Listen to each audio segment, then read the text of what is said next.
Você sabe por que que não faltava eletricidade na União Soviética? Porque a união faz a força.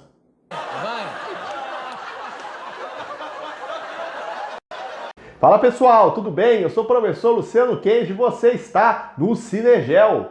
Você gosta de filmes sobre datações históricas? Você gosta desse envolvimento de entender a geopolítica internacional? O contexto do que a gente vai discutir hoje é uma data marcante que mudou literalmente o contexto e a organização geopolítica internacional. Vem conferir comigo!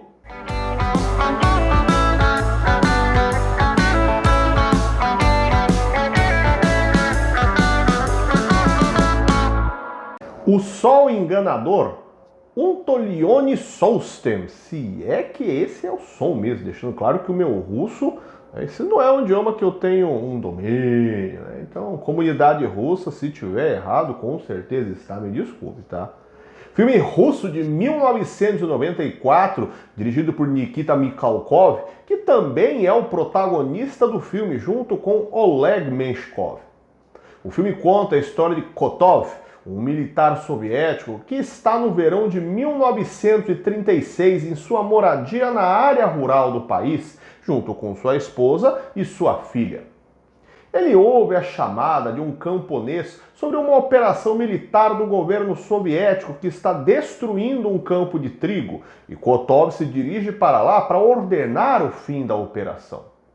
Aqui nós percebemos como ele é um militar respeitado e com um histórico vitorioso, sendo um dos que lutou na Revolução Russa de 1917, evento que instalou o socialismo na Rússia e daria início à formação da União Soviética. Ele diz inclusive que é uma pessoa próxima do próprio Joseph Stalin. Mas uma peculiar situação traz lembranças do passado da vida de Kotov e Marussia, sua esposa. A chegada de Mitya. Primeiro, Mitya era noivo de Marussia antes de ela se envolver com Kotov. E, segundo, ele fez parte do movimento que era contra a instalação do socialismo na Rússia em 1917, sendo de uma tradicional família aristocrata russa, portanto com diversos privilégios e, obviamente, em nada interessado em um movimento político com o intuito de quebrá-los. Mitya estava desaparecido há 10 anos, sendo que Marussia já dizia que ele estava morto ou até tinha se suicidado por conta das perseguições políticas que sofria por suas posições contrárias ao novo governo. Ele chega disfarçado na casa de Marussia e logo é reconhecido pela família dela, já que trata-se do homem que casaria com ela, sendo um homem querido pelos seus familiares. Este clima nostálgico, com um climão de lembranças de um passado mágico, lembranças de um amor que foi interrompido, não durará muito tempo, pois passado o momento cercado desta tal magia, voltamos à realidade. Kotov está casado com Marussia agora, e além do ciúme, talvez até natural, há a pergunta que fica no ar. O que Mitya está fazendo ali? Já que ele foi um conspirador contra o governo, ele diz que agora trabalha para o governo soviético, que entendeu a importância da valorização das políticas do Estado, mas chegou meio que disfarçado por estar com uma função secreta, uma atuação discreta não podendo ser reconhecido abertamente.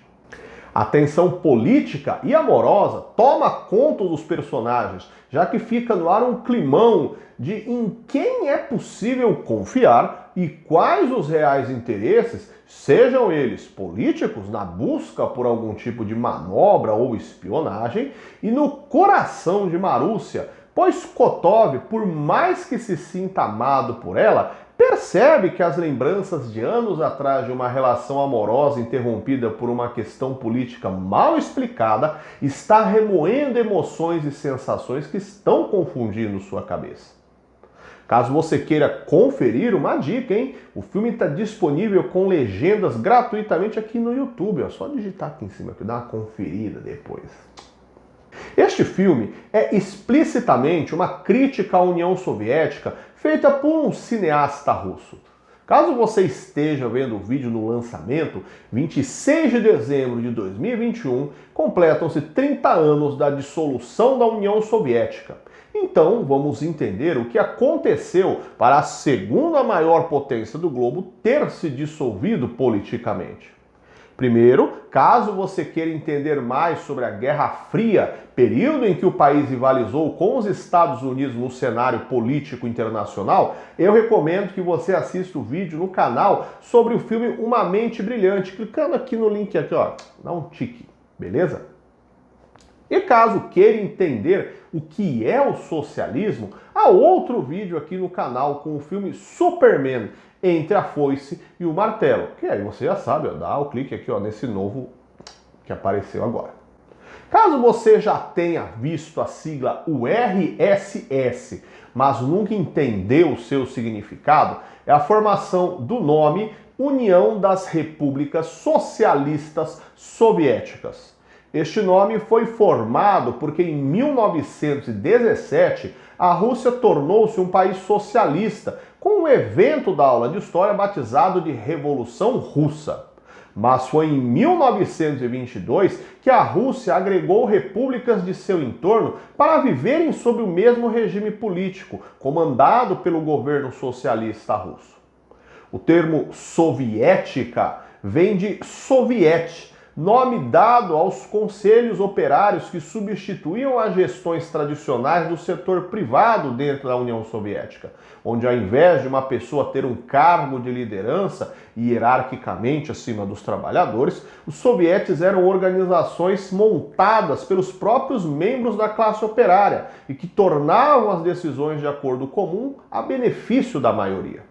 A União Soviética rivalizou com os Estados Unidos durante a Guerra Fria como segunda potência do globo, por ser não só a primeira, mas a principal potência socialista do mundo e pela fragilidade das economias desenvolvidas da Europa Ocidental e do Japão, que estavam destroçados pelo efeito da Segunda Guerra Mundial, tornando então a União Soviética um grande destaque junto com os Estados Unidos.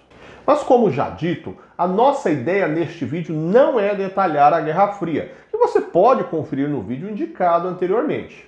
A palavra-chave para hoje é pensar na resposta de como o país deixou de existir. Para desenharmos esta questão, vamos trabalhar com fatores internos e externos. Externamente, a Guerra Fria em si, a preocupação com a iminente batalha contra os Estados Unidos, criou uma expectativa e diversos gastos para se preparar para o conflito. Gastos com as Forças Armadas, batizado o episódio de corrida armamentista, espionagem com a criação da KGB, traduzido do russo como Comitê de Segurança do Estado, que realizava operações secretas como o grande serviço de inteligência do país. O apoio a movimentos socialistas em outros países para se consolidar parcerias. E a corrida espacial, na qual muito dinheiro é direcionado para a produção de tecnologia aeroespacial. Então entendamos que haviam gastos altos com elementos diretamente ligados com a rivalidade externa com os Estados Unidos e os riscos iminentes da guerra. A equação é simples. Pensa assim, pensa que eu tenho o meu dinheiro, que está já organizado para os meus gastos básicos. E numa compra de fim de ano, eu comprei um presente para minha mãe, para minha esposa, para minha irmã, para os meus amigos, para o meu cachorro, para mim mesmo. E gasto vai! O que vai acontecer? A lógica é que faltará dinheiro.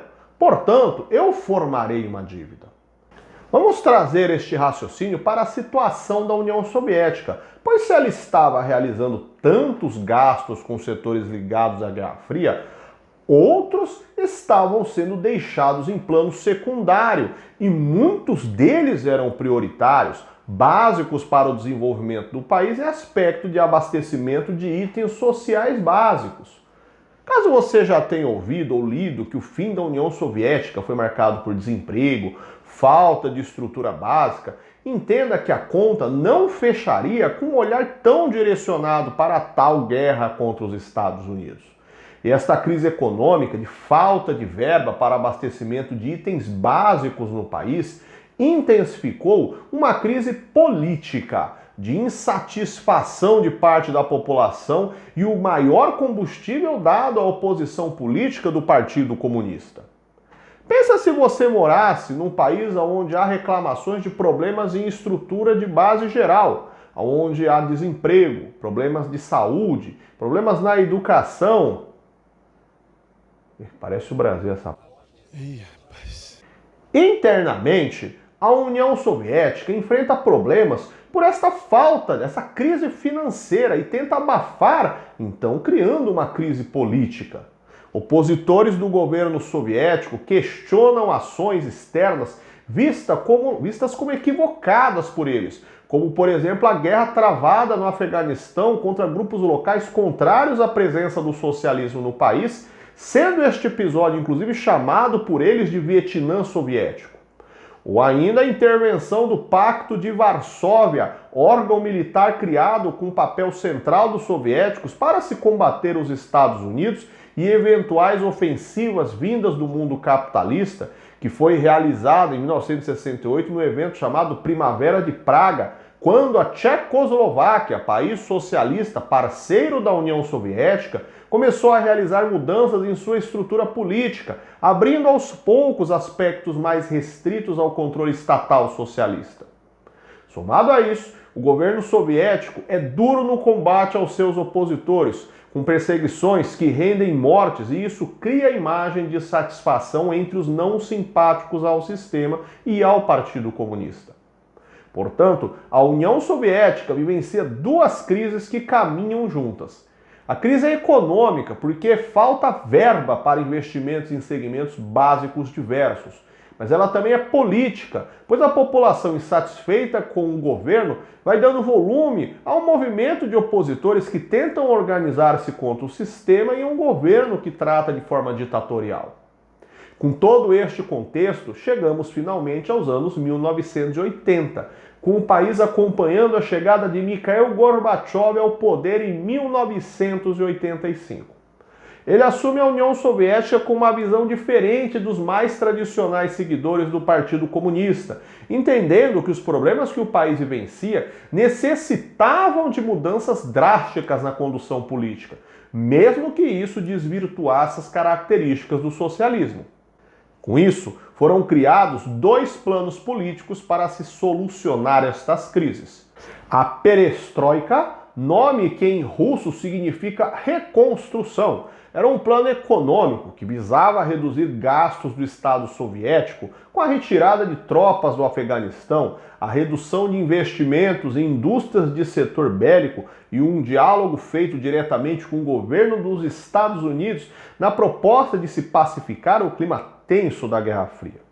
Além disso, a economia fechada, restrita apenas aos parceiros socialistas, se abriu, permitindo-se uma relação comercial com países do lado capitalista e a busca por incentivos à produção de uma iniciativa privada dentro do país, desonerando gastos do Estado, que era o único empregador, e trazendo esta responsabilidade para pessoas que criariam empresas gerando empregos. O outro plano chamava-se Glasnost, que em russo significa transparência. Este é um plano político, e esta transparência vem da ideia de se abrir ao pluripartidarismo, ou seja, permitindo que se formalize outros partidos políticos que queiram dialogar com o governo, mesmo que em forma de oposição. E o fim do controle do governo sobre as publicações da imprensa também estavam dentro do plano.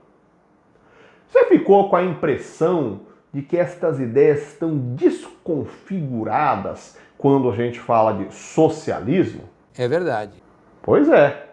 Os planos tinham muita cara de capitalismo. E o que era para solucionar a crise do país, na verdade, ajudou a piorá-la. Primeiro, porque a perestroika não conseguiu realmente ajustar a economia do país. A iniciativa privada soviética se forma de maneira tímida, insuficiente para abastecer o mercado de empregos. E o fim de uma série de gastos estatais piora com a falta de bens básicos que começam a ser desabastecidos. Mas a aproximação de Gorbachev com os Estados Unidos, o discurso de gradual mudança do socialismo, criam uma divisão dentro da União Soviética que pressiona o governo enormemente.